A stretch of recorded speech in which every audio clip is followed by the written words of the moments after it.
આપ જોઈ રહ્યા છો Spark Today News. Yuvalay charitable trust અને વડોદરા ઇનોવેશન્સ કાઉન્સિલ VIC દ્વારા 8 અને 9 ફેબ્રુઆરીના રોજ ટેકનોલોજી ફેકલ્ટી ખાતે મેકરફેસ્ટનું આયોજન થવાનું છે.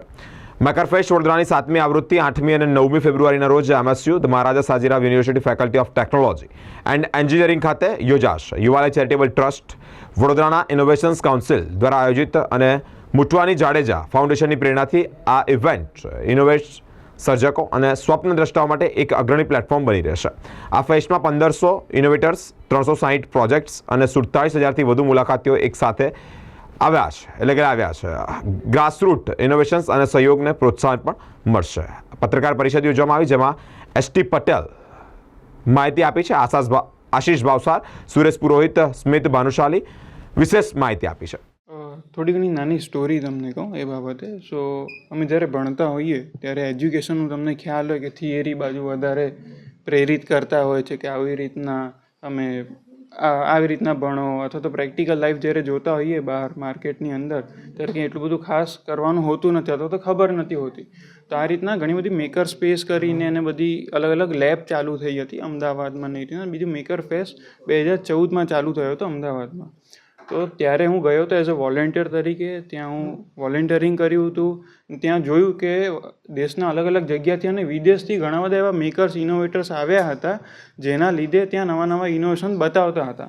ને એ ઇનોવેશન પ્રેરણા ઘણા આપતા હતા. જેટલા બી સિટીઝન્સ છે ત્યાંના, અથવા તો લોકો દૂર દૂરથી આવતા, અને ઘણું બધું શીખવા મળતું હતું.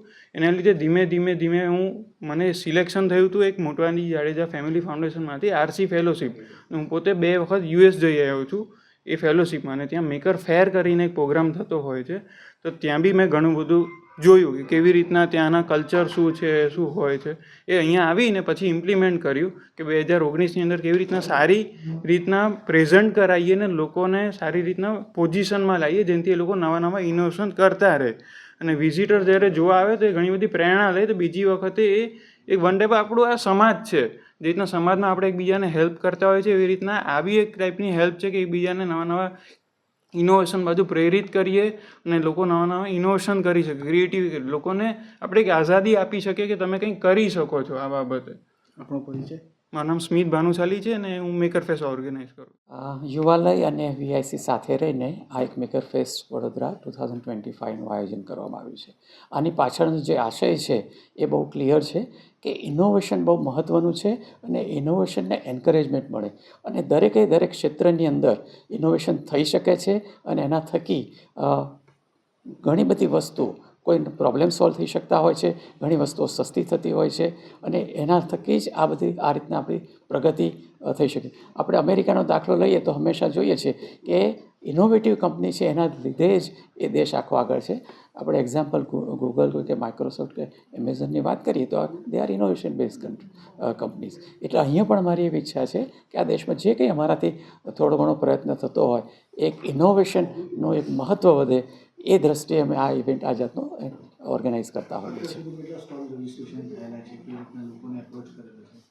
આ વર્ષે જે અમે લગભગ ઓક્ટોબરથી શરૂ કરીએ અમારું રજિસ્ટ્રેશનનો પ્રોસેસ, અને ડિસેમ્બરની 31મી તારીખે એ વસ્તુ પતતી હોય છે.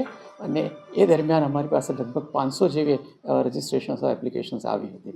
અને એમાંથી જેમ તમને કહ્યું એમ ડોમેન એક્સપર્ટ દ્વારા અમે 60 મેકર્સને અલગ અલગ ક્ષેત્રોના સિલેક્ટ કર્યા. અને 10 એવા છે સ્ટોર કે જે અમે જાણીએ છીએ કે સારી રીતના એ લોકોનું ઇનોવેશન કરે છે, એવી વ્યક્તિઓને પણ, અથવા તો એવા મેકર્સને પણ આપણે ઇન્વાઇટ કરી અને 70 મેકર ટીમ્સ આ વર્ષે અહીંયા આવશે. હું HT Patel, managing trustee, Yuvalay charitable trust. Vadodara 2025 8 અને 9 ફેબ્રુઆરી MS યુનિવર્સિટીના ફેકલ્ટી ઓફ ટેકનોલોજી એન્ડ એન્જિનિયરિંગના ગ્રાઉન્ડ, જે કલાભવન ગ્રાઉન્ડ તરીકે ઓળખાય છે, ત્યાં આયોજન કરેલું છે. સવારે 10 થી 6 સુધી આ રહેવાનું છે બંને દિવસ.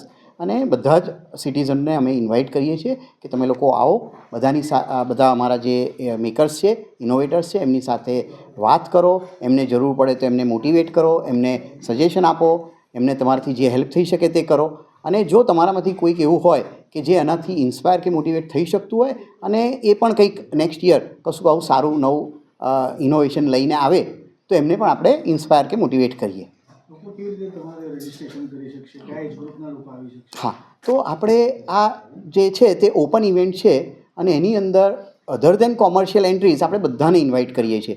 એમાં 9 વર્ષથી લઈને આપણે લગભગ 60-70 વર્ષ સુધીના બધા જ ઇનોવેટર મેકર્સને આપણે ઇન્વાઇટ કરીએ છીએ. આમાં સ્કૂલમાંથી પણ આવતા હોય છે, કોલેજમાંથી પણ આવતા હોય છે, નોન એકેડેમિક બેકગ્રાઉન્ડમાંથી પણ આવતા હોય છે, ઇન્ડિવિજ્યુઅલ હોબિસ્ટ હોય એ પણ આવતા હોય છે. આ બધા જ લોકોને આપણે ઇન્વાઇટ કરીએ છીએ. આ વખતે અમારી વેબસાઇટ પર અમે એપ્લિકેશન ફોર્મ ઓપન કરતા હોઈએ છીએ. આ વખતે અમારે 500 વિઝિટર્સની વાત કરે છે, પૂછે છે વિઝિટર્સ માટે કોઈ આ વખતે અમારે 500થી વધારે એન્ટ્રીઝ આવી છે કે જેમાંથી અમે લગભગ 50થી 55 લોકોને સિલેક્ટ કરેલા છે. આમાં 8 અને 9 તારીખ માટે જે ઇન્વાઇટીસ છે બધા જ સિટીઝનને અમે ઇન્વાઇટ કરીએ છીએ. ફ્રી એન્ટ્રી છે, દરેક જણ માટે આપણે આ ઓપન છે. હું Ashish Bhavsar, director of Vadodara innovation council, અને અમે અને યુવાલય ચેરિટેબલ ટ્રસ્ટ સાથે મળીને આ મેકર ફેસ્ટનું આયોજન કરી રહ્યા છીએ.